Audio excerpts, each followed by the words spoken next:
Sa mundo naman ng sports, inirekomenda na ng International Olympic Committee ang pananatili ng sport na boxing para sa 2028 Los Angeles Olympics. Magugunitang hindi kasama sa unang listahan ng sports program ang boxing dahil sa mga isyong kinakaharap ng International Boxing Association o IBA.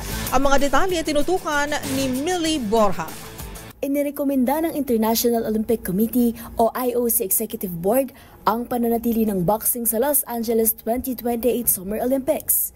Matapos ang ilang taong kalituhan ukol sa kinabukasan ng naturang sport sa Summer Games.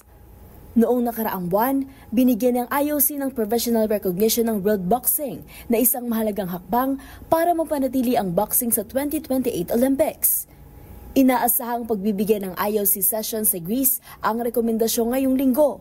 Magugunitang hindi kasama sa unang listahan ng LA 2028 Sports Program on Boxing dahil sa mga isyong kinaharap ng International Boxing Association. Noong 2023, tuluyang binawian ng pagkilala ang IBA dahil sa mga problema sa pamamahala at pananalapi. Noong Paris 2024 Olympics, ang IOC ang direktang namamahala sa boxing kompetisyon sa halip na ang IBA. Samantala ang World Boxing na itinatag noong 2023 at mahigit 80 national federations na miyembro ang inaasahang papalit sa IBA. Tanging mga boksingero ang National Federation ay kasapi ng World Boxing ang makakalahok sa Los Angeles 2028 Olympics. Kailangan ng maging miyembro ang federations bago mag-umpisa ang qualification events na inaasahang magaganap 2 taon bago ang palaro.